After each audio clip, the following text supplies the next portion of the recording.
I was glad when they said to me, let us go to the house of the Lord. This is the day the Lord has made. Let us rejoice and be glad in it. Please be seated.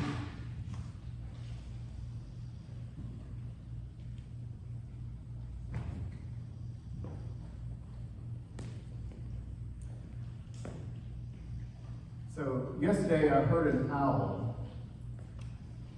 and I took that as a bad sign. I don't know where I got that from, but I saw that as not good. And I probably should have thanked the Lord for the beautiful owl, for being able to hear the owl sound. Probably should have been generous with my time, because after I heard the owl, I went to get a barbecue sandwich, and as I was driving back, there were about 3 guys around this car, and one of them sort of held me down like this, but I kept going. I wanted to eat my barbecue sandwich, and nobody was going to separate me from that. But I probably should have stopped and helped, these 3 grown men around this car. But there were some other cars that were coming, so I didn't think it was that big of a distress.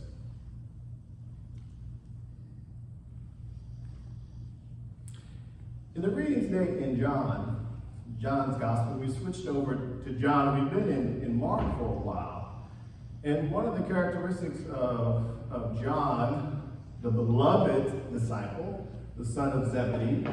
This is not John the Baptizer, but this is John the beloved, one of the apostles.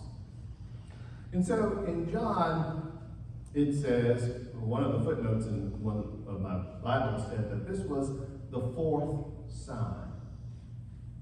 This was the 4th sign. So I wanted to talk about signs. They're good signs and they're bad signs. We'll say, well, that was a good sign, right? And we think that we can read the signs if it's a cloudy day. We think that it's probably going to rain soon. Like today, it rained pretty hard. We've been getting some good rain. The grass is beautiful. We're very thankful for that. And so there are some good signs, the bad signs. So this was the 4th sign. Earlier in the gospel, the 2nd sign was after the wedding of Cana, when Jesus turned the water into wine. There was a centurion whose son was sick, and Jesus says, unless you see the sign, right, you will not believe. And Jesus heals the boy, and immediately the man and his whole household believes in Jesus. Convert the whole thing. So the purpose of this gospel is evangelism. So this is the 4th sign. And we talk about this because in the reading it says that the people saw the sign. They saw the sign. Jesus was their sign, and they followed him because they had heard they healed the sick, right? They had seen that Jesus was a healer. And so they wanted to follow him. And they also saw the sign of the multiplication of the loaves, right? Because this one is the feeding of the 5,000, or the multiplication of the loaves. Moses, or God through Moses, does what? God through Moses feeds the people. Amen. And what does he feed the people? He feeds them manna from heaven. In the Old Testament, God feeds the people manna from heaven. So in this reading, Jesus feeds the people, doesn't he? He feeds them. So what are some of the things that you want to avoid, that sort of some of the bad signs, that behind the scenes sort of things? Because remember, Jesus is up on the mountain before he goes to the crowd, he asks Philip a question, doesn't he? Kind of this behind the scenes, if you will. Behind the scenes, because as the reader, we know about it, but the people don't know about it. And so what does he say to Philip? He says, where are we to buy food for all these people? Because Jesus is on the high mountain, right? He sees the people coming toward him, and they're coming toward him because they have seen the sign that he is a healer, and they're following him. Well, what has happened before? It says in the beginning of this reading that Jesus goes to the other side of the Sea of the Galilee. The Sea of Galilee is 8 miles across by 13 miles and 33 miles all the way around. So a lot of travel with water. But here Jesus is on the mountain, and he is seeing the crowd that comes to follow him. What are the bad signs? Well, Philip says he's speaking out of lack. He's thinking about the things that they don't have. Well, even if we had 6 months' wages, right? We wouldn't have enough for them to get a little. The other day, my daughter was trying to sign up for another course. You know, she has several degrees now. She signed up for another course, and she's talking about she didn't have this, she didn't have that, she didn't have that. And I said, well, think about what you do have, right? Think about what has been given to you by the grace of God. So bad signs would be thinking or focusing on what you don't have. And what does the other apostle say? That was Simon. He says something that's also negative, doesn't he? He says that there's a boy.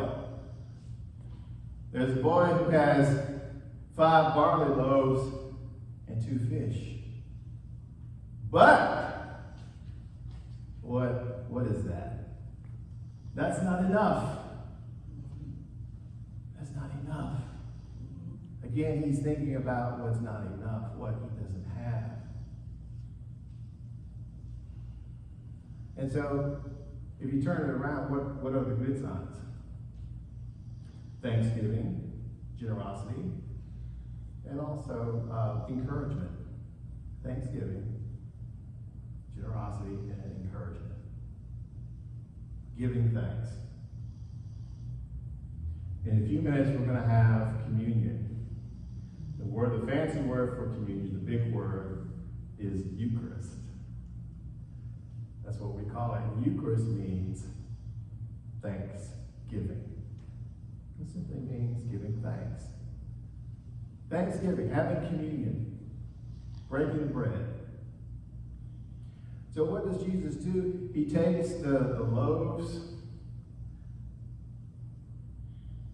And this account of the multiplication of the loaves is the only one, it says, the only miracle in all 4 Gospels.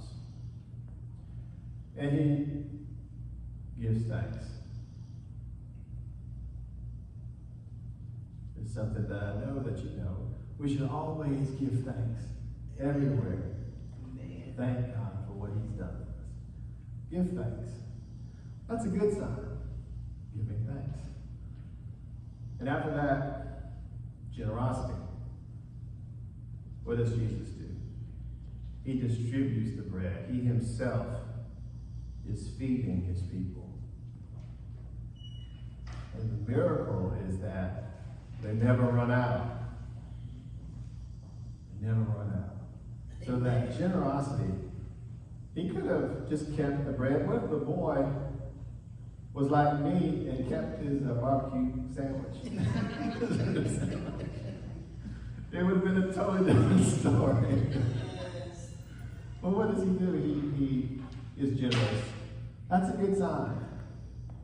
And Jesus takes that bread and he distributes it, and there was more than enough. And he does the same thing with the fish. And I came up with one reading that it was The barley loaves is food for the poor, and it was dried fish. I don't know if that makes any difference, but that may give you sort of an understanding of what was going on. So there was enough of that, enough of the bread, enough of the fish for everyone. It said that the people saw the sign.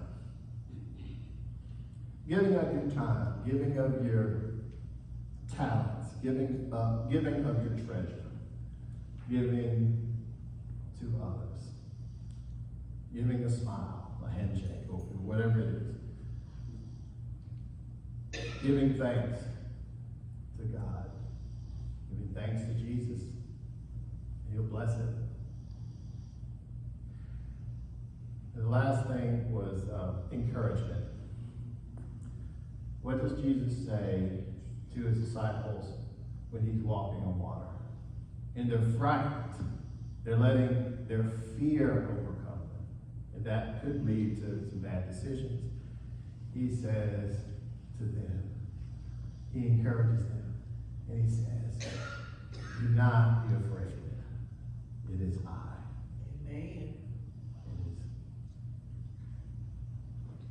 And so, what do they want to do? They want to bring them into the boat, but they're already at the shore. They're already arrived at their destination. So there are good signs and there are bad signs. Some of the characteristics of overcoming challenges, if you will, is to give thanks for what you've been given. And to use the things that you already have. Give thanks to God for what you have, not what you don't have, focusing on the negative things. And also being generous with what you have, your time and talents. Give it to the church, give it to your time to different organizations. Like I know that many of you already do, and I pray that you'll continue to do. And to also give encouragement. I want to hear good reports from different ministries. Like this is what we're doing. This is what's going on. This is how we're treating each other. This is how things are going, right? So those three things about the different signs. And the signs were for evangelism. That is, for you to have faith and to believe that Jesus is the Christ and is the Son of God. That's the book of John. What a wonderful message about signs and how fortunate they were to have been there. Amen. And how fortunate we are to hear about it. And pray that will strengthen our faith through the signs that were witnessed by those that were there. For that we say,